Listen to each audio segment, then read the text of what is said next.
नमस्कार दोस्तों, आप सभी का स्वागत है हमारा इस न्यू वीडियो में। दोस्तों आज की इसमें हम बात करेंगे राजस्व विभाग का 10 बड़ा अपडेट ऐसा है जो हर रैयत को, हर जमीन मालिकों को जानना जरूरी है। आखिर क्या कुछ नया अपडेट है, सारा जानकारी हम आपको देंगे। देखिए, बिहार भूमि सुधार विभाग की तरफ से हर दिन कुछ न कुछ लेटेस्ट अपडेट आते रहता है और जैसे ही अपडेट आता है मैं आप लोग को वीडियो के माध्यम से बताने का प्रयास करता हूं। अगर आप लोग चाहिए, आप लोग जल्द और फास्ट न्यूज देखना चाहते हैं तो हमारे टेलीग्राम ग्रुप से जुड़ जाइए, व्हाट्सएप ग्रुप से जुड़ जाइए। सभी का लिंक इसी वीडियो के नीचे डिस्क्रिप्शन में हम दे दिए हैं, आप जाकर के वहां से जुड़ सकते हैं। बाकी अगर आप हमारे चैनल पे वीडियो फर्स्ट टाइम देख रहे हैं तो चैनल को सब्सक्राइब कर लीजिएगा, वीडियो को लाइक करके ज्यादा से ज्यादा लोगों को भी शेयर कीजिएगा। आखिर क्या कुछ नया अपडेट आया है आपको हर दिन पता चलते रहे। देखिए, मैं आपको बता दूं, अगर आप चाहते हैं कि आपके जमाबंदी में कुछ गलती है तो उसको सुधार कैसे होगा वो भी हम आपको बताएंगे। और सबसे पहले तो हम आपको ये बताएंगे, कोई भी मान लीजिए अगर आप जमीन खरीदने जा रहे हैं तो आपको कैसे चेक करना है कि ये जमीन सही है या नहीं है। जो भी विक्रेता है उसका जमीन को कैसे आप चेक करेंगे, या आपने दादा परदादा का या आपके पिताजी का या आपका खुद का जमाबंदी है, आप चाहते हैं कि हम चेक करें कि हमारा नाम, रकबा, खाता, खेसरा ये सब कुछ सही है या नहीं है, तो उसके लिए क्या करना होगा। देखिए, यहाँ पे एक छोटा सा नोटिस हम लगाते हैं, इसमें पूरा प्रोसेस है, आप इसको देख करके आसानी से कर सकते हैं, लेकिन हम आपको यहाँ पे बताएंगे भी। देखिए, सबसे पहले आपको बिहार भूमि सुधार विभाग के पोर्टल पर जाना है। जैसे ही आप गूगल में जाएंगे, बिहार भूमि लिख करके सर्च करेंगे, पोर्टल खुल जाएगा। पोर्टल खुलने के बाद वहां पर आपको रहता है जमाबंदी का, आपको वहां जमाबंदी देखने का ऑप्शन रहता है। वहां से जाकर के आप उस जमाबंदी को चेक कर सकते हैं, या जमीन खरीद रहे हैं तो उस पार्टी का जमाबंदी लेकर चेक कर सकते हैं, खाता खेसरा सही है कि नहीं है, जमीन जो बेच रहा है उसके नाम से है या उसके दादा परदादा के नाम से है, किसके नाम से है, वो सब सारा चीज आप यहाँ से नोटिस में पढ़ लीजिए। आप इसको आसानी से देख सकते हैं। अगली अगली खबर है, देखिए अब दूसरा अपडेट जो है वो क्या कुछ है, बताया गया है कि न्यायालय के आदेश से प्राप्त भूमि का दाखिल खारिज कैसे होगा। अगर कोई जमीन आपके पूर्वज को या आपके पिताजी को, दादा परदादा को, अगर न्यायालय के द्वारा वो जमीन दिया गया था पुराना समय में, आज से 20 साल पहले या 25 साल पहले, तो उस जमीन का अब आप अपने नाम से दाखिल खारिज मोटेशन कैसे कराएंगे, कौन सा दस्तावेज लगेगा, यहाँ पे हम आपको लिस्ट लगाते हैं। देखिए, प्रक्रिया में है, न्यायालय द्वारा जो है सो पहला आदेश या डिग्री जो भी मिला है वो आपको देना होगा। आदेश, इसके बाद आदेश डिग्री का प्रति देना होगा। इसके बाद दाखिल खारिज के लिए आवेदन, जो आप दाखिल खारिज करने जाएंगे वो आवेदन आपको देना होगा। तो जब जमीन आप खरीदेंगे तो उस समय जब आपको जमीन दान में मिला होगा तो आपको आपके पूर्वज के, आपके दादा परदादा को कुछ न कुछ साक्ष्य मिला होगा। तो जिस तरीके का आपका जमीन है, उस जमीन का उस तरह का आपको कोई न कोई दस्तावेज, कागजात दिया गया होगा, वो दस्तावेज आपको दाखिल खारिज के समय में लगाना पड़ेगा। इसके बाद देखिए, एक और बात बताया गया है कि किसी व्यक्ति को सरकारी योजना के तहत भूमि मिली हो तो उसका दाखिल खारिज कैसे होगा।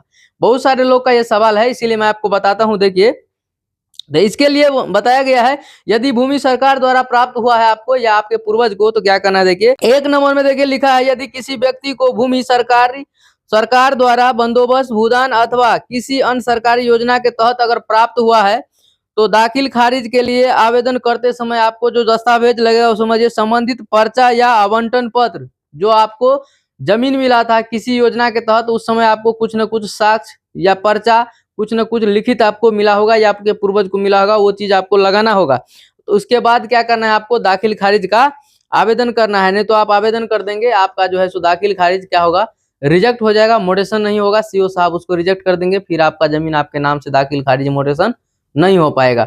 अगला देखिए क्या कुछ है, कहता है बिहार भूमि सुधार विभाग की तरफ से, ये भी बार बार बताया जा रहा है, आप लोगों को समझिए कि आप जानते हैं जमीन के मालिकाना हक के लिए दाखिल खारिज जरूरी क्यों है। तो ये चीज हम हर वीडियो में लगभग बताते हैं। देखिए, जमीन का अगर मालिकाना हक आप चाहते हैं तो आपके जमीन का दाखिल खारिज मोटेशन होना बहुत जरूरी है। इसके बाद दाखिल खारिज के लिए विक्रेता का सही हक जरूरी है और ऑनलाइन जमाबंदी से ही प्रमाणित होगा। और आप उस जमीन को अगर खरीद लिए हैं, अगर उसका जमाबंदी अभी भी ऑफलाइन में है और आप चाहते हैं कि हम अपना दाखिल खारिज मोटेशन करा लें, तो नहीं होगा। तो जिस विक्रेता से आप जमीन लिए हैं, पहले उसको बोलिए, उस जमीन को वो क्या करेगा, परिमार्जन करके उसको ऑनलाइन कराएगा। ऑनलाइन करने के बाद ही आप उस जमीन का दाखिल खारिज मोटेशन करा सकते हैं, अन्यथा आप कुछ भी नहीं करा सकते हैं अभी, क्योंकि ये सरकार का नया गाइडलाइन है। इसके बाद देखिए, जमीन की जमाबंदी देखने के लिए आपको बिहार भूमि सुधार विभाग के पोर्टल पर जाना होगा। हम आपको यहाँ पे बराबर नोटिस भी लगाते हैं, आप देख सकते हैं यहाँ पे और शिकायत या सुझाव कोई है तो आप बिहार भूमि सुधार विभाग के पोर्टल पर जाकर के वहां से भी आप कर सकते हैं। एक और बड़ा अपडेट है, यहाँ देखिए बिहार भूमि सुधार विभाग की तरफ से बताया गया है कि आप अपने जमाबंदी में अपना मोबाइल नंबर लिंक जरूर करें, अपना आधार नंबर लिंक जरूर करें। देखिए ये बहुत मैंडेटरी है, अगर आप ये कर देते हैं तो आपके जमीन के साथ कभी भी कुछ छेड़छाड़ होता है या कोई धोखाधड़ी करके बेचना चाहता है तो उससे उसका एसएमएस, उसका अलर्ट आपके मोबाइल पर मिल जाएगा और आपको जानकारी प्राप्त हो जाएगा। इसीलिए अपने जमाबंदी से मोबाइल नंबर को लिंक कर लीजिए। ये भी बहुत आसान प्रक्रिया है। आप बिहार भूमि सुधार विभाग के पोर्टल पर जाएंगे तो वहाँ पे एक ऑप्शन मिलेगा एसएमएस अलर्ट, वहां पे क्लिक करके आप अपना मोबाइल नंबर डाल के सारा कुछ जमाबंदी संख्या डाल के उसमें ऐड कर सकते हैं। बहुत ही आसान प्रक्रिया है। या अपने नजदीकी कंप्यूटर सेंटर या किसी दुकान के पास जा करके या अपने घर में कोई पढ़ा लिखा व्यक्ति है तो उससे भी आप ये चीज करवा सकते हैं। अब देखिए एक और बड़ा अपडेट है कि परिमार्जन क्यों कराना जरूरी है। देखिए तो बताया गया है कि ये जो विशेष सर्वेक्षण अभियान चलाया जा रहा है खास करके बिहार में, तो विशेष सर्वेक्षण अभियान में अगर आप ये जो परिमार्जन नहीं कराएंगे तो जो आपके दादा परदादा के नाम से जमीन है उसी के नाम से सर्वे हो जाएगा। पूर्वज के नाम से है, अभी मान लीजिए पूर्वज मर गया, अभी उसका 5 भाई है तो 5 भाई के नाम से नहीं होगा, फिर आपके पिताजी पूर्वज के नाम से ही हो जाएगा। इसीलिए हर व्यक्ति को परिमार्जन कराना बहुत जरूरी है। परिमार्जन करने के लिए कुछ नहीं करना है, बिहार भूमि सुधार विभाग के पोर्टल पे जाना है, मोबाइल नंबर से लॉगिन करके रजिस्टर कर लेना है। इसके बाद आपका जो भी दस्तावेज है, जो भी जमीन है वो सारा डिटेल भरना है वहां पर, खाता, खेसरा, रकबा और जो भी दस्तावेज है उसका स्कैन करके वहां पे पोर्टल पे अपलोड कर देना है। इसके बाद सबमिट कर देना है और वो जीरोक्स जो निकलेगा आपको प्रिंट, उसको क्या करना है, आपका रिसीविंग जो प्राप्त होगा वो रिसीविंग लेकर के आपको क्या करना है, अपने सीओ साहब से मिलना है। इसके बाद आपके जमीन का जो है सो क्या होगा, परिमार्जन हो जाएगा। परिमार्जन होने के बाद वो जमीन क्या होगा, आप लोग के नाम पे हो जाएगा। इसके बाद फिर जब ऑनलाइन में हो जाएगा सारा कुछ और परिमार्जन होके तब जाकर के सभी भाई, अगर 3 भाई हैं, 2 भाई हैं या 4 भाई हैं, कोई भी भाई एगो आवेदन करेगा कोई भी, तो क्या होगा, सभी के नाम से अलग अलग जमाबंदी कायम हो जाएगा अभी के हिसाब से। तो आप लोग ये काम जरूर कीजिए। अगर आपका दादा परदादा का जमीन है, बहुत सारे लोग कमेंट करते हैं कि हमारा परिमार्जन नहीं हो रहा है, ये सही बात है, नहीं हो रहा है तो आपको अभी शिविर लग रहा है, हर अंचल में क्या हो रहा है, शिविर लग रहा है। तो शिविर में जाइए, वहां पे देखिए और बताइए, कंप्लेन कीजिए, आपका काम होगा। नहीं होगा तो ये जानकारी हर हाल में जो है सो आपके माननीय मुख्यमंत्री सम्राट चौधरी तक पहुंचेगा। इसके साथ साथ जो बिहार भूमि सुधार विभाग राज्य मंत्री हैं डॉक्टर दिलीप कुमार जायसवाल, उसके पास पहुंचेगा। तब क्या होगा, आपका काम आसानी से हो जाएगा। अब देखिए हर जो है सो अंचल में शिविर लगाया जा रहा है जिसका नाम है सहयोगी शिविर। आप देखे होंगे बहुत सारा वीडियो हम इस पे भी बताए हैं। तो सहयोगी शिविर में जाइए, तब जाके आपको पता चलेगा कि आखिर क्या कुछ अपडेट है और कैसे हमारा काम होगा। सभी लोग शिविर में जाइए, शिविर में जाने के बाद आपको पता चलेगा। अगर वैसे नहीं पता चल रहा है तो हमारे चैनल पे बहुत सारा वीडियो है, आप देख सकते हैं कि आपका जमीन का काम कैसे होगा।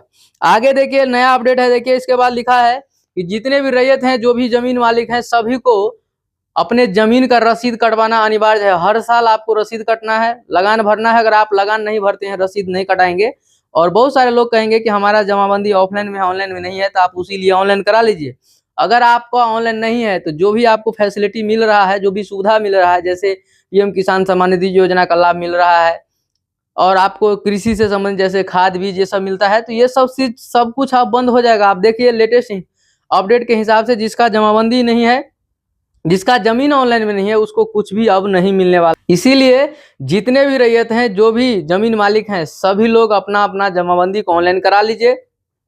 नहीं है तो परिमार्जन कराइए, हर हाल में कराना जरूरी है। अगर नहीं आप कराएंगे तो आपको समस्या उत्पन्न होगा आपके साथ, और अब आने वाले समय में आपको कोई भी लाभ नहीं मिलेगा। और पीएम किसान सम्मान निधि योजना खास करके ये नहीं मिलेगा, बंद हो जाएगा। और बहुत सारा योजना है जो कृषि से संबंधित, आपको जो भी सब्सिडी वगैरह मिलता है या आपको कृषि लोन मिलता है, ये सब कुछ भी आपको नहीं मिलेगा। इसीलिए आपके नाम से जमीन होना बहुत जरूरी है और आपको लगान हर साल भरना जरूरी है। अगर आप लगान नहीं पेड करेंगे तो आपका इसका मतलब जमाबंदी अभी भी ऑफलाइन में है, ऑनलाइन में नहीं है। बताया गया है बिहार भूमि सुधार विभाग की तरफ से कि हर काम अब ऑनलाइन तरीके से होता है, आपको ऑनलाइन ही कराना होगा। इसके बाद देखिए एक और अपडेट है कि जमाबंदी त्रुटि, यानी कि अगर आपके जमाबंदी में मान लीजिए ऑनलाइन में है जमाबंदी आपका या आपके पिताजी दादा परदादा किसी का भी, तो अगर उसमें गलती हो गया है, खाता, खेसरा, रकबा, ये सब कुछ समस्या है, तो आप परिमार्जन करके इसको भी आप सुधार करवा सकते हैं। ऑनलाइन में है तो बहुत अच्छी बात है, जल्दी हो जाएगा। अगर ऑफलाइन में है तो पहले परिमार्जन करके उसको ऑनलाइन कराइए, ऑनलाइन कराने के बाद इसको आप सही करा सकते हैं। बहुत ही आसान प्रक्रिया है, ठीक है। देखिए और एक बहुत बड़ा अपडेट माननीय मुख्यमंत्री सम्राट चौधरी जी के द्वारा आज ही ये अपडेट आया है। देखिए बताया गया है लोक सेवक आवास से वंचित रबी 2025-26 के दौरान आंधी तूफान असामयिक वर्षपात और ओलावृष्टि से प्रभावित 3.96 लाख से अधिक किसान भाइयों के बैंक खाते में डीबीटी के माध्यम से 2 करोड़ से अधिक कृषि इनपुट अनुदान राशि का ऑनलाइन हस्तांतरण किया गया है। देखिए माननीय मुख्यमंत्री द्वारा बताया गया है कि अभी जो है सो 200 करोड़ के आसपास, जिसमें 3.5 लाख किसान ऐसे हैं जिनको कृषि अनुदान मिला है। यानी कि ये बात करें तो सिर्फ बिहार का बात हम आपको बता रहे हैं, बिहार में सिर्फ जो है सो ये 200 करोड़ रुपया किसानों को ट्रांसफर किया गया है डीबीटी के तहत। जैसे मान लीजिए बारिश हो गया था, गेहूं के समय में बारिश हो गया, ओलावृष्टि हो गया, पत्थर गिर गया, तो क्या हो गया, फसल नुकसान हो गया, तो उसी को बचाने, उसी को जो है सो किसान को, उसी को राहत के लिए जो है सो उसको पैसा दिया गया है, ताकि किसान फिर से खेती करे, उनको जो घाटा लग गया, जो उपजाऊ नहीं हुआ अच्छा से, उनको फिर से करने के लिए सहायता राशि सरकार प्रदान करती है। देखिए बताया गया है कि पीएम सूर्य घर योजना, यानी कि जो भी कुटीर उद्योग है, यानी कि आप छोटा मोटा अगर कोई व्यवसाय करते हैं, कोई बिजनेस करते हैं, तब आप अपने घर पे सोलर पैनल लगवा सकते हैं, सोलर प्लेट लगवा सकते हैं। ये भी बिहार सरकार की तरफ से ये बहुत बड़ा अपडेट जारी किया गया है। बताया गया है कि 512 करोड़ की लागत से शुरू हुई महत्वाकांक्षी योजना, इसमें बताया गया है 2.5 लाख कुटीर ज्योति उपभोक्ताओं के घरों के छत पर लगेंगे सोलर ऊर्जा संयंत्र। बताया गया है कि अब जो है हर घर में जो भी मान लो छोटा या बड़ा बिजनेस करता है, व्यवसाय करता है, उन तमाम लोगों के घर पर अब क्या होगा, सोलर प्लेट लगाया जाएगा। वो सब्सिडी सरकार देगी, बिहार सरकार के द्वारा दिया जाएगा, आपको कुछ भी खर्च नहीं होगा। अगर आप चाहते हैं तो आप अपने घर पे भी सोलर पैनल लगवा सकते हैं। दोस्तों अगर आपको हमारा जानकारी अच्छा लगता है तो चैनल को सब्सक्राइब करके वीडियो को लाइक करके ज्यादा से ज्यादा लोगों को शेयर कीजिएगा। अगर आपने हमारा वीडियो को अंत तक देखा है तो आपको दिल से बहुत बहुत धन्यवाद। Thank you.